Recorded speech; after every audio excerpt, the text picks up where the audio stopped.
saya Muhammad Rizal Firdaus, saya dari Rombongan Kepala 4 dan dalam SMA 3. Pada kesempatan kali ini saya akan menjelaskan proyek ATS saya.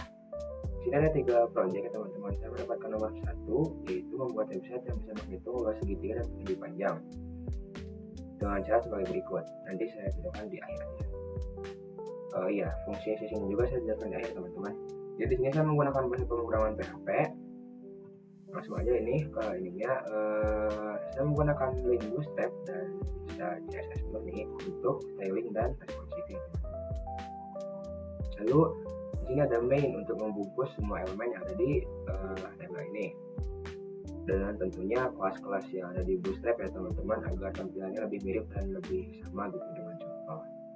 Jadi saya menggunakan form dan button untuk memunculkan button yang nantinya akan bisa diklik oleh user untuk menuju ke page atau ke halaman selanjutnya. Ya, user juga akan pergi ke halaman luas segitiga atau luas persegi panjang. Kenapa pakai formatted post?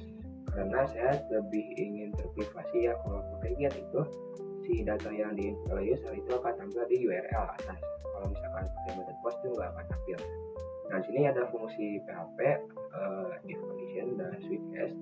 Itu berguna untuk ketika user mengklik tombol segitiga itu akan pergi ke halaman segitiga. Kalau dia mengklik segi panjang akan pergi ke segi panjang. Singkatnya begitu. Next, kita akan jelasin tentang segitiga ini. Ini untuk segitiga dan segi panjang itu sama ya codingannya, cuma beda di rumus doang. Jadi saya akan menjelaskan satu aja. Ya, sama seperti awal, dia pakai bootstrap dan CSS Murni untuk styling dan responsive. Tapi bedanya di sini ada tambahan font awesome ya teman-teman. Yaitu berguna untuk memanggil atau menggunakan icon-icon yang ada di link tersebut atau library tersebut. Nah, di sini ada main lagi ya, seperti yang sudah saya jelaskan, itu untuk membungkus. Ada judulnya juga, itu luas segitiga. Dan di sini ada if condition. If pada kesempatan ini dipanggil teman-teman. Nah, ini fungsi dari si form method ini, form method post ini agar bisa dipanggil di sini. Jika si formnya itu metode post, maka ini akan mengecek variabel A itu berisi atau tidak. Jadi kayak si user itu udah input nilai atau belum. Kalau true itu sudah diinput, kalau false itu kosong ya teman-teman. Lalu di bawahnya ada lagi if condition.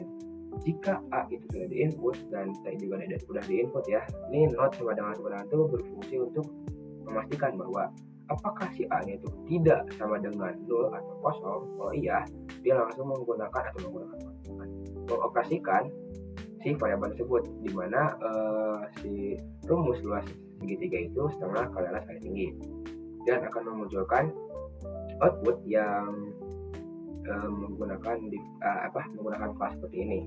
Kalau sukses fade in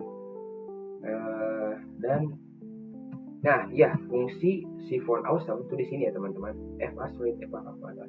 Itu fungsinya untuk memanggil icon kalkulator ya teman-teman, karena di contohnya juga menggunakan icon kalkulator. Next, di sini ada form ya teman-teman. Form ID itu biar bisa dipanggil juga. Intinya itu form yang akan tampil dan bisa diisi oleh user menggunakan kelas-kelas ada di bootstrap juga. Ini button subject-nya. Lalu, di sini saya menambahkan sedikit fungsi.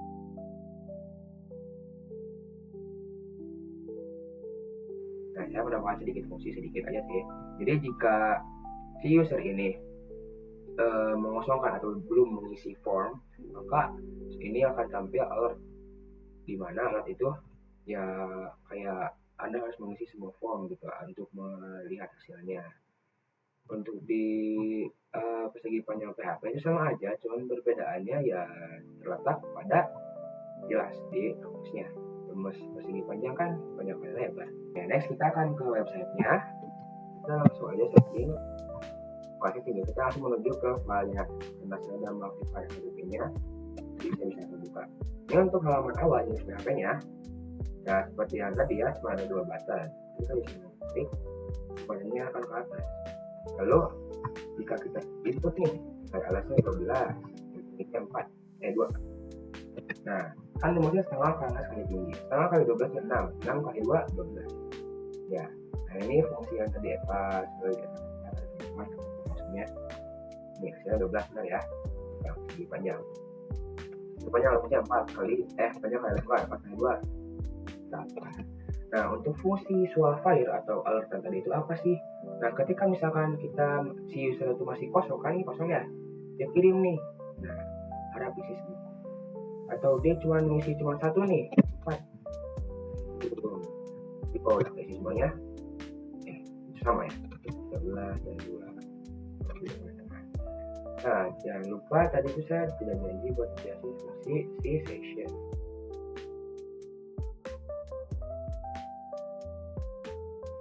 Nah, fungsi session itu sendiri, jadi mengecek apakah si tombolnya udah diklik. Nah, jika udah, dia itu bakal ngambil data page itu yang data page ini ya.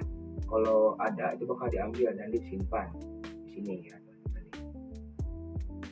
Kasih link. Nah, misalkan kita masuk ke misalkan kita input ini 12. Nah, si data page itu nggak akan ada di sini. Nah, harusnya kalau kita tidak menggunakan session, di sini tuh akan ada kalau nggak salah query string dan segi panjang.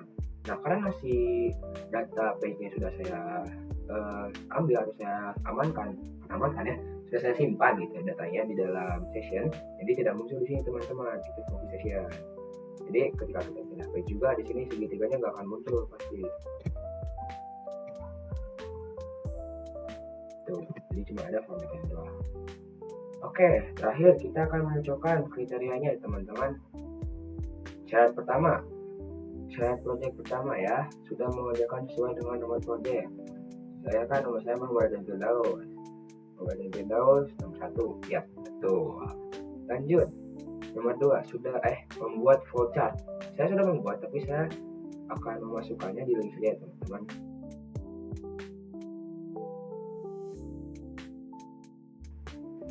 Ya, itulah. Terus ketiga, menggunakan bahasa pemrograman PHP. Ya, of course ini biru-biru nih PHP semua ya teman-teman. Terus menggunakan form dan input, jelas sekali ya. Ini saya sudah menggunakan form dan input. Next, menggunakan metode untuk mengirim data, ya mengirim atau menangkap data. Di sini saya sudah menggunakan form method post yang akan bisa dikirim atau diambil oleh page lain. Terus pemrograman berjalan dengan baik. Ya sudah, udah dijelasin kan atau udah didemonstrasikan kan hasilnya gimana? Baik dong. Terus styling dengan CSS dan Bootstrap. Ya jelas ya teman-teman, ini udah ada link CSS-nya. Ini link CSS, link Bootstrap, dan ini link CSS Advanced. Ini akan codingan CSS-nya. Next, responsif. Apakah responsif? Coba kita lihat ya teman-teman. Kita inspect. Kita lihat. Kita menyesuaikan ya teman-teman. Nah, masih harus sedikit diimprove lagi, tapi udah oke lah. Jadi tidak ada yang hilang atau tidak ada yang tertumpukin. Oke, mungkin sekian dari saya. Kurang lebihnya mohon maaf. Assalamualaikum warahmatullahi wabarakatuh.